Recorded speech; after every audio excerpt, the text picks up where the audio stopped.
پھر اس سرزمین میں علامہ اقبال جیسی شخصیت پیدا ہوئی ہے. یہ ساری چیزیں جو ہے یہ در حقیقت اشارہ کر رہی ہے کہ یہ ملک مشیت ایزدی کے کسی طویل سلسلے کی ایک کڑی ہے، اور وہ سامنے آ گیا تھا کہ سن 47 میں یہ قائم ہوا ہے، اور پورے 9 مہینے بعد 14 اگست اور 13 مئی 14 اگست سن 47 اور 13 مئی سن 48 پورے 9 مہینے بعد اسرائیل عالم وجود میں آ گیا. اللہ تعالیٰ نے اس عالمی بیماری، اس کے لیے جو علاج ہے وہ پہلے پیدا کیا ہے. جیسے کہ حدیث میں آتا ہے ما انزل اللہ من دائن الا انزل لہ دوان، اللہ تعالیٰ نے کوئی بیماری ایسی نہیں اتاری کہ جس کا علاج بھی نہ اتار دیا ہو. اور جیسے کہ ماں کی چھاتیوں میں بچے کی ولادت سے پہلے دودھ پیدا ہو جاتا ہے، اس کی غذا کا بندوبست پہلے ہو جاتا ہے، اسی طریقے سے اسرائیل کا جو فتنہ اٹھنے والا تھا اس کی سرکوبی کے لیے پاکستان وجود میں آیا ہے. اور آج وہ مرحلہ آ گیا ہے تاریخ کا ایک عظیم موڑ. آپ دیکھیں گے کہ بڑی مشابہت پیدا ہو گئی ہے. ایک طرف بظاہر امریکہ کی مرضی کے خلاف اسرائیلی وزیر اعظم نتن یاہو وہ بڑا ایک غرور کا اور بڑے تکبر کا مظاہرہ کر رہا ہے، اور وہ پورا پیس پروسیس جس پر نہ معلوم کتنا وقت صرف ہوا تھا، کتنی محنتیں ہوئی تھیں، کتنے راؤنڈز آف ٹاکس ہوئے تھے، کبھی واشنگٹن میں ہوئے، کبھی اوسلو طرز کا کوئی معاہدہ ہوا ہے، کبھی پھر اور اس کے بعد پیشی ہوئی تھی میڈرڈ کے اندر بھی، لیکن وہ سارا پیس پروسیس جو ہے اس کی دھجیاں کر رہا ہے. وہ وقت بالکل قریب نظر آ رہا ہے کہ یروشلم کے مسئلے پر وہاں بٹھی دہک اٹھے گی. اور احادیث نبویہ میں جو خبریں دی گئی ہیں کتاب الملاحم کی احادیث میں معلوم ہوتا ہے کہ اب اس کا آغاز ہونے والا ہے. نتن یاہو کو امریکہ کے خلاف جانے کا اصل میں حوصلہ کیوں پڑ رہا ہے؟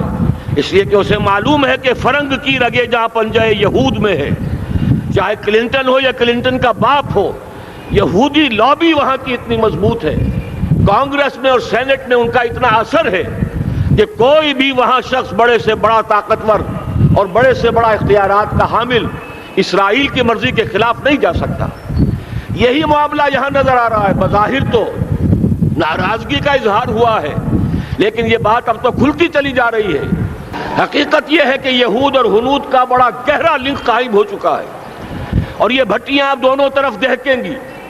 میں اس سے پہلے بارہا کہہ چکا ہوں، ملت اسلامیہ تقریباً 150 کروڑ افراد پر مشتمل ہے، لیکن اس میں سے تقریباً 20 کروڑ عرب ہیں.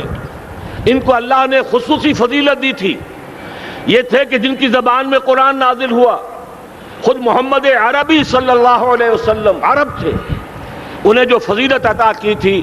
لیکن بدقسمتی سے اس دور میں آ کر بھی انہوں نے آزادی حاصل کرنے کے بعد بھی اپنا قبلہ درست نہیں کیا. کسی نے ماسکو کی طرف رخ کیا، کسی نے واشنگٹن کا رخ کیا، اللہ اور اس کے رسول کی طرف رخ نہیں ہوا. واقعہ یہ ہے کہ مجرم ہیں. دوسرے بڑے مجرم 150 کروڑ میں سے 10% یہ 15 کروڑ مسلمان ہیں. حالیہ جو سینسس ہمارا ہوا ہے اس کے بعد اندازہ ہو رہا ہے کہ یہاں کی آبادی 15 کروڑ ہو چکی ہے. 10% امت مسلمہ کا مسلمانان پاکستان ہے، اور یہ اس اعتبار سے کہ اسلام کے نام پر ملک بنا کر نصف صدی گزار چکے، لیکن یہاں پر اسلام کا بول بالا نہیں ہوا، کتاب و سنت کی بالا دستی کر اعلان نہیں ہوا. دستور میں ساری اسلامی دفعات موجود، لیکن اس کے ساتھ ہی ایسے خلا موجود، چور دروازے موجود کہ کوئی دفعہ بھی مؤثر نہیں ہے. یہ منافقت کا پلندہ لے کر ہم چل رہے ہیں اس دستور کو، اس دستور مملکت پاکستان کو. لہذا واقعہ یہ ہے کہ یہ بھٹی جو ہے اب ہماری آزمائش کے لیے آگ آد ابراہیم ہے، نمرود ہے. کیا کسی کو پھر کسی کا امتحان مقصود ہے؟ اس لیے میں نے وہ آیت بھی آپ کو سنائی، وَلَنَبْلُوَنَّكُمْ بِشَيْءٍ مِّنَ الْخَوْفِ وَالْجُوعِ. آج کی صورتحال پر غور کیجئے، کس درجے یہ الفاظ ہمارے جو ہیں وہ ثابت ہو رہے ہیں اور جس اپلائی ہو رہے ہیں. ایک خطرہ پیدا ہو چکا ہے. واقعہ یہ ہے کہ کوئی کرائسس ہو، کوئی خطرہ ہو، کوئی اندیشہ ہو تو قوم جاگ جایا کرتی ہے. اور اس کے بعد حقیقت یہ ہے، اگر ہم نے جرأت کر لی، اور مجھے یقین ہے کہ ہو جائے گا، کچھ لیت و لال ہے، کچھ تاخیر ہے، حکومت کے کچھ اعلانات دو طرفہ سے بھی آ جاتے ہیں، لیکن مجھے یقین ہے یہ دھماکہ ہوگا. یہ مشیت ازدی ہے، یہ شدنی امر ہے، یہ ہوگا. اور اس کے بعد یقیناً اس آیت مبارکہ کا دوسرا لفظ ہم پر منطبق ہوگا، وَلَنَبْلُوَنَّكُمْ بِشَيْءٍ مِّنَ الْخَوْفِ وَالْجُوعِ. یہاں دوسرا لفظ بھوک کا لفظ ہے. ہم پر سختیاں آئیں گی یقیناً. الکفر ملت واحدہ، پوری دنیا امریکہ کی زیر سرپرستی ہمارے خلاف کھڑی ہوگی، ہمارے اوپر پابندیاں لگیں گی، لیکن شاید ہمارے جذبہ ایمانی کو بیدار کرنے کے لیے اللہ تعالیٰ اسی کو ذریعہ بنا دے، اور پھر اس کے ذریعے سے پورے عالم اسلام میں عوامی سطح پر جو ہمدردی پیدا ہوگی پاکستان کے ساتھ، اس کے آثار شروع ہو گئے ہیں. کبھی قطر کی طرف سے خبر آ رہی ہے، کبھی الاحرام کا جو ہے وہاں بات سامنے آ رہی ہے. معلوم ہو رہا ہے کہ جو بھی پبلک اوپینین ہے پورے عالم اسلام میں، اس کی وجہ کیا ہے؟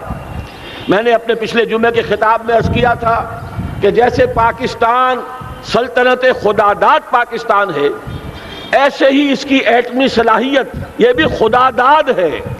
اللہ نے چھپر پھاڑ کر ہمیں دی ہے.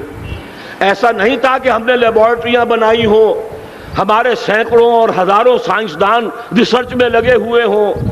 نہیں، اچانک اللہ تعالیٰ کی طرف سے ہمیں ایک نعمت غیر مترقبہ عطا ہو گئی ڈاکٹر عبدالقدیر کی شکل میں.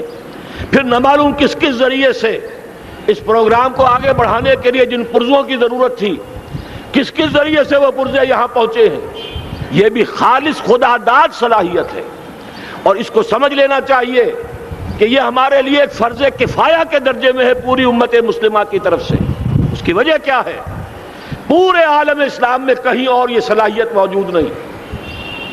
کچھ ایٹمی دانت نکلنے کا امکان پیدا ہوا تھا عراق میں. آپ کو معلوم ہے کئی سال پہلے اسرائیل کے جیٹس آئے اور اس کی ایٹمی تنصیبات کو تہس نہس کر کے چلے گئے. اس کے بعد جو کچھ ہوا ہے خلیج کی جنگ میں، اس کا اگلا پچھلا کھایا پیا سارا اگلوا دیا، اور اس کے لیے جو پابندیاں ہیں شدید سے شدید تر ابھی تک چلی آ رہی ہیں. تو اچھی طرح سمجھ لیجئے کہ پورے عالم اسلام میں صرف ایک پاکستان ہے. پوری دنیا میں صرف ایک ملک ہے جو اسلام کے نام پر بنا. پورے عالم اسلام میں صرف ایک ملک ہے جس کے پاس ایٹمی استعداد ہے.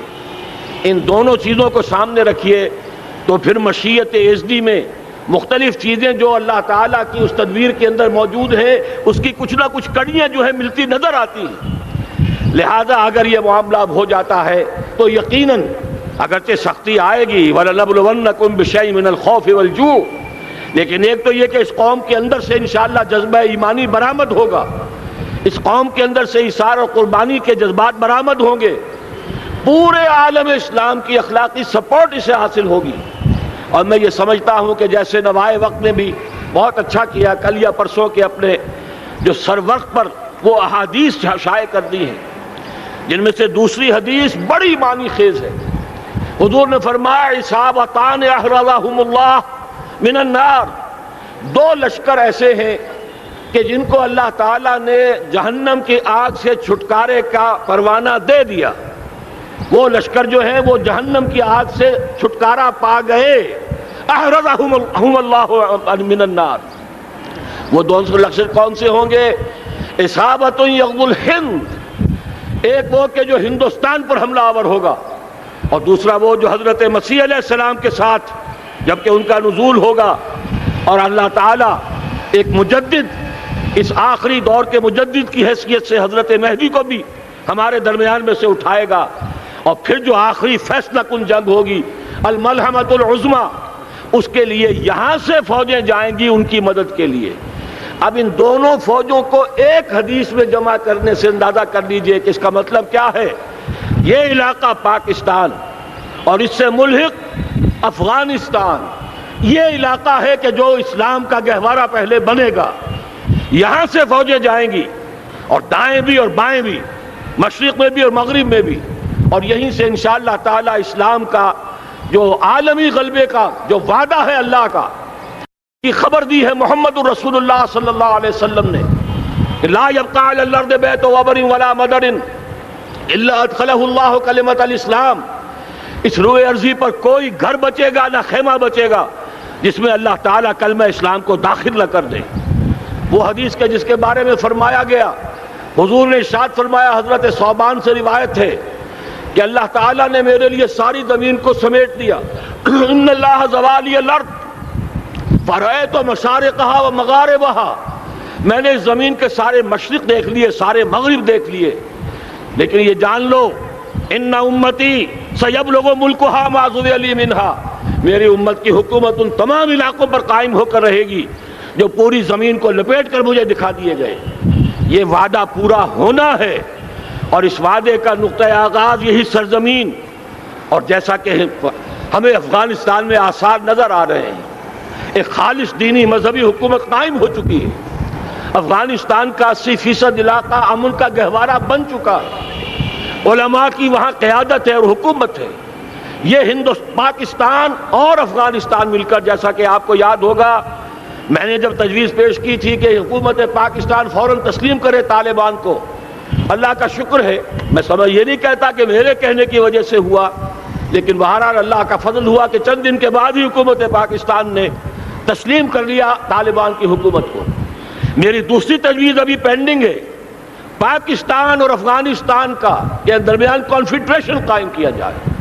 یہ ملک دونوں مل کر واقعتاً، کہ ایک نے واقعتاً 15 لاکھ سے زیادہ جانیں دے کر مرنا سیکھ لیا ہے، اور جو قوم مرنا سیکھ لے اسے کوئی مار نہیں سکتا، اسے کوئی شکست نہیں دے سکتا، اور ایک وہ قوم ہے پاکستان میں کہ جو 400 سال کی تجدیدی مسائی کے اثرات کی امین ہے، یہ اس کا تراث علمی ہے، چاہے وہ تحریک حضرت مجدد الفسانی کی تھی، چاہے وہ علمی تحریک شاہ ولی اللہ کی تھی، چاہے وہ تحریک جہاد سید احمد بریلوی کا تھا، چاہے اور جو بھی رجال عظیم پیدا ہوئے ہیں 14ویں صدی ہجری میں، ان سب کے اثرات یہاں موجود ہیں۔ یہ چیزیں مل کر وہ طاقت بنے گی کہ یہاں سے اسلام پھر پھیلے گا، مشرق کی طرف بھی مغرب کی طرف بھی۔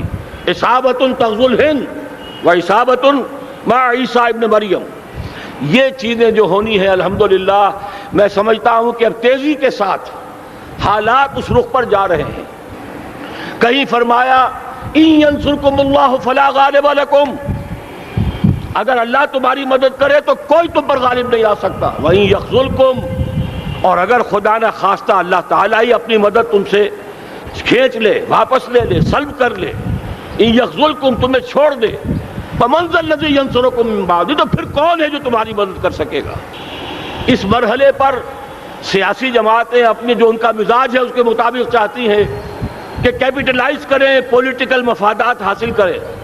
بہرحال میرے نزدیک ایک کنسنسس ہونا چاہیے، ایک نقطے کا دھماکہ ہونا چاہیے، اور نمبر 2، اللہ اور اس کے رسول کے ساتھ صلح اور اللہ کی مدد کی ضمانت حاصل کرنے کے لیے کتاب و سنت کی ٹوٹل بالادستی، پورے دستور پاکستان میں کوئی شے اس کے منافی ہو اس کو نکال کر باہر کر دیا جائے، نفاق سے پاک کر دیا جائے۔ جیسے دعا ہے اللہم ربنا طہر قلوبنا من النفاق، اسی طرح دعا مانگیے کہ اللہ ہمارے ملک کے دستور کو نفاق سے پاک کر دے۔ اور وہ ساری ترامیم جن کا کہ ہم نے ایک مہم بھی چلائی تھی، وہ ترامیم جس کا تقریباً وعدہ کیا تھا نواز شریف صاحب نے، جس کے لیے 2 مرتبہ ایک محفل میں کہا تھا راجہ ظفر الحق صاحب سے کہ راجہ صاحب پھر تیاری کیجئے اور دستور کی ترمیم کا بل تیار کیجئے، لیکن یہ کہ معلوم ہوتا ہے کوئی بڑا ہاتھ ایسا تھا جس نے روک دیا ہے۔ یہی ہاتھ ہے جو آج ہمیں ایٹمی دھماکہ کرنے سے روک رہا ہے۔ ہمیں چاہیے کہ یہ دونوں دھماکے بیک وقت کریں، اور ان دونوں دھماکوں کے بعد پھر چاہے دنیا کی کوئی طاقت ہماری دشمن بن جائے، ہمارے لیے اللہ تعالیٰ کی مدد و نصرت ہوگی۔ وَلَنَبْلُوَنَّكُمْ بِشَيْءٍ مِّنَ الْخَوْفِ وَالْجُوعِ وَنَقْصٍ مِّنَ الْأَمْوَالِ وَالْأَنفُسِ وَالثَّمَرَاتِ وَبَشِّرِ الصَّابِرِينَ الَّذِينَ إِذَا أَصَابَتْهُم مُّصِيبَةٌ قَالُوا إِنَّا لِلَّهِ وَإِنَّا إِلَيْهِ رَاجِعُونَ۔ تو قوم انشاءاللہ تعالی، میں یہ سوچا کرتا تھا، قوم مردہ ہے، بے حس ہو چکی ہے، دین سے عام طور پر بیزاری پیدا ہوتی جا رہی ہے، جو ہمارے دینی قیادت ہے اس سے بھی لوگوں کے اندر مایوسی پیدا ہو رہی ہے۔ کیسے ہوگا میں نے بارہا کہا جب میں یہ شواہد دیکھتا ہوں جو حدیث میں ہے، جس کی خبریں دی گئی ہیں، 400 سال کی تاریخ دیکھتا ہوں تو مجھے پاکستان کا مستقبل بہت شاندار نظر آتا ہے۔ یہ تو مشیت ایزدی میں کسی بہت اہم رول کو پلے کرنے کے لیے قائم ہوا ہے۔ جب میں زمینی حالات کو دیکھتا ہوں تو مایوسی ہوتی ہے، لیکن میں یہ سمجھتا ہوں کہ وہ وقت آ گیا ہے کہ جس میں یہ قوم جھنجھوڑی جائے۔ ایک دفعہ کا یہ جھنجھوڑا جانا انشاءاللہ تعالی ہمارے بہت سے دل اندر دور کر دے گا۔ آخر چینی کیا تھے؟ ایک 10 صدی پہلے کے چینی افریمی قوم آج کہاں سے کہاں پہنچ گئی ہے۔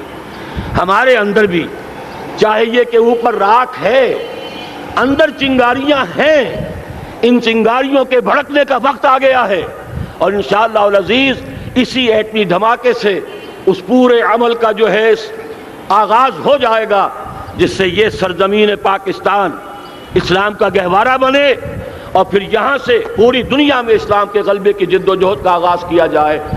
بس میں اسی پر اکتفا کر رہا ہوں۔ اللہ تعالیٰ سے دعا کرتا ہوں کہ وہ ہمارے حکمرانوں کو، اگر تو کوئی تاخیر ہو رہی ہے انتظامی امور کی وجہ سے، کوئی بات نہیں، بہرحال معاملہ ایک اچانک ہو گیا ہے، لیکن مجھے توقع ہے کہ انشاءاللہ وہ دھماکہ ہوگا اور جلد ہوگا۔ اگر کوئی تذبذب ہے تو ہم اللہ تعالیٰ سے دعا کریں گے وہ نواز شریف صاحب کے دل کو پھیر دے اور اس کے اندر استقامت پیدا کر دے، اور دوسرے یہاں کی سیاسی جماعتوں کو بھی یہ توفیق دے کہ کوئی اور سیاسی مسئلہ اس وقت نہ اٹھائیں، اور جو بھی یہاں پہ مذہبی اور دینی عناصر ہیں انہیں اللہ توفیق دے کہ وہ اس دھماکے کا مطالبہ کرنے کے ساتھ ساتھ، بلکہ میں یہ سمجھتا ہوں کہ اس سے بھی زیادہ زوردار انداز میں دستور پاکستان سے منافقت کے خاتمے اور کتاب و سنت کو سپریم لا قرار دینے کی ترمیم جو ہے اس کا دھماکہ بھی کیا جائے۔ اللہ تعالیٰ ہمیں اس کی توفیق عطا فرمائے۔ اقول قولی ھذا واستغفر اللہ لی ولکم ولسائر المسلمین والمسلمات۔ پہلا رب نو یار دا شوق ہویا،